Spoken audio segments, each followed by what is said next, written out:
देश भर में मकर संक्रांति का त्यौहार धूमधाम से मनाया जाता है। मकर संक्रांति के दिन सूर्यदेव की विशेष पूजा और उपासना की जाती है। मकर संक्रांति के शुभ अवसर पर बड़ी संख्या में गंगा समेत पावन नदियों में आस्था की डुबकी लगाते हैं। शास्त्रों में ऐसा वर्णन है कि मकर संक्रांति के दिन सूर्यदेव उत्तरायण होते हैं। आपको बता दें कि हर साल पौष महीने में सूर्यदेव जब मकर राशि में प्रवेश करते हैं तब मकर संक्रांति मनाई जाती है। सनातन धर्म में उत्तरायण का भी बहुत अधिक महत्व है। मकर संक्रांति के दिन दान पुण्य पूजा तप जप का विशेष महत्व है। आपको बता दूं कि मकर संक्रांति के दिन लोग पितरों को मोक्ष दिलाने के लिए बहती हुई जलधारा में तिलांजलि भी देते हैं। इसको करने से पितरों का आशीर्वाद मिलता है। लेकिन साल 2024 में मकर संक्रांति कब है, इस बात को लेकर दुविधा है। चलिए आपको बताते हैं मकर संक्रांति कब है। पौष मास के शुक्ल पक्ष की पंचमी तिथि यानी 15 जनवरी को मकर संक्रांति है।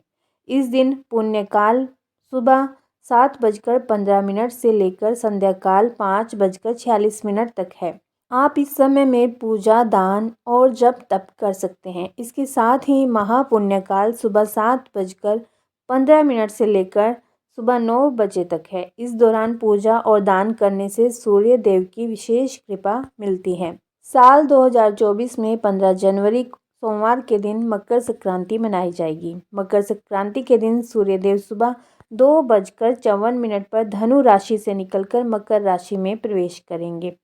मकर संक्रांति का पुण्यकाल है सुबह 7:15 से शाम के 6:21 तक और महापुण्यकाल का समय है 7:15 से सुबह 9:06 तक। आइए जानते हैं मकर संक्रांति की पूजा विधि। मकर संक्रांति के दिन सुबह उठकर सबसे पहले घर की साफ सफाई करें। इसके बाद किसी पवित्र नदी में स्नान करें। अगर आपके पास कोई नदी नहीं है तो पानी में गंगा जल मिलाकर स्नान करें। मकर संक्रांति के दिन पीले वस्त्र पहने। इसके बाद सूर्यदेव को जल का अर्घ दें। अर्घ देते समय अंजलि में तिल लेकर बहती हुई जलधारा में प्रवाहित कर दें। इसके बाद विधि विधान से सूर्यदेव की पूजा करें। पूजा के समय सूर्य चालीसा का भी पाठ करें। अंत में आरती करें और सूर्य देव से सुख शांति और धन वृद्धि की कामना करें। पूजा के बाद अपनी आर्थिक स्थिति के अनुसार दान करें।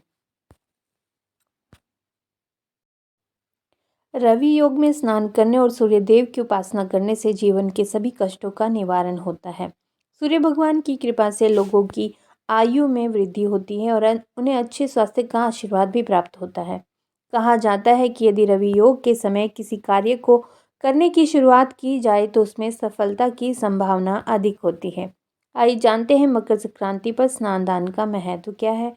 मान्यताओं के अनुसार मकर संक्रांति को स्नान दान के त्योहार के नाम से ही जाना जाता है। इस दिन पवित्र नदियों में स्नान का और दान का बहुत महत्व है। कहा जाता है कि मकर संक्रांति के शुभ अवसर पर पवित्र नदी गंगा में स्नान करने पर 10 अश्वमेध यज्ञ और 1000 गायें दान करने के समान शुभ फल की प्राप्ति होती है। इस दिन दीनहीन और निर्धन लोगों को दान देने से सुख और शांति की प्राप्ति होती है। साथ ही भगवान सूर्य सभी कार्यों में सफल होने का आशीर्वाद भी प्रदान करते हैं। आइए जानते हैं मकर संक्रांति पर स्नान का मंत्र। पहला मंत्र इस प्रकार से है, गंगे च यमुने चैव गोदावरी सरस्वती नर्मदे सिंधु कावेरी जल अस्मिन् सन्निधिं कुरु। ओम अपवित्रः पवित्रो वा सर्वावस्थां गतोऽपि वा यह स्मरेत पुंडरीकाक्षं सह बाह्यभ्यंतरः शुचिः। इस मंत्र के द्वारा आप स्नान कर सकते हैं क्योंकि इस मंत्र में 7 नदियों का स्मरण किया गया है।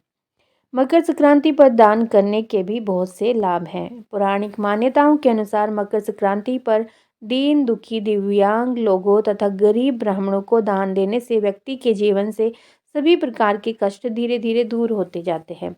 दान करने वाले व्यक्ति का संपूर्ण जीवन खुशियों से भर जाता है।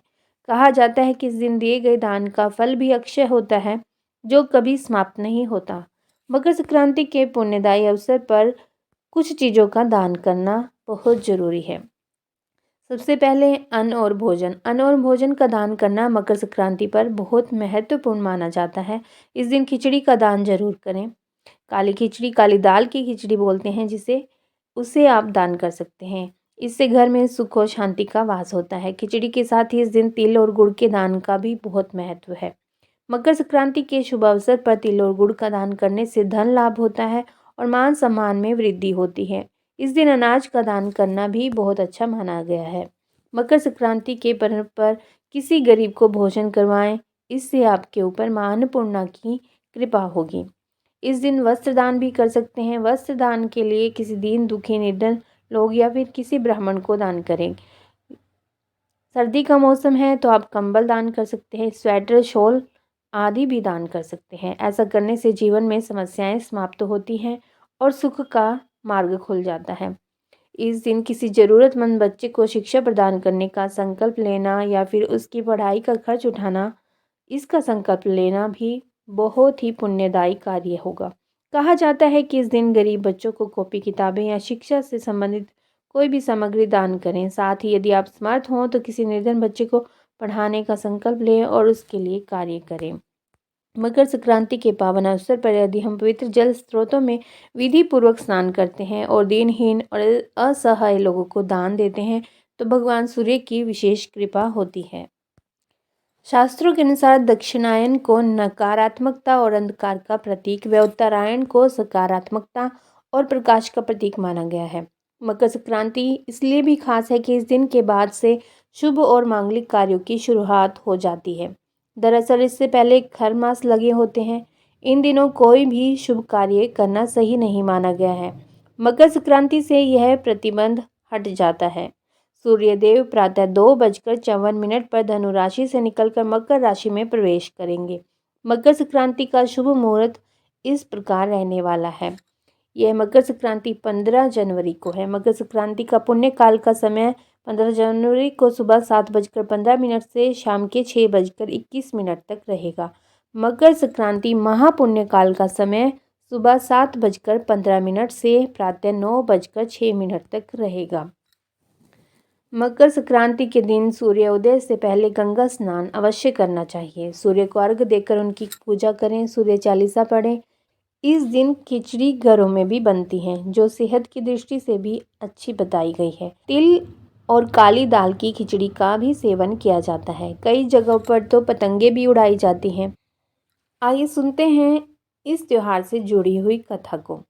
पौराणिक मान्यताओं के अनुसार सूर्यदेव अपने पुत्र शनिदेव के घर आते हैं। पुराणों में बताया गया है कि जब सूर्यदेव पुत्र शनिदेव से मिलने पहली बार उनके घर गए थे तब उनको शनिदेव ने काला तिल भेंट किया था।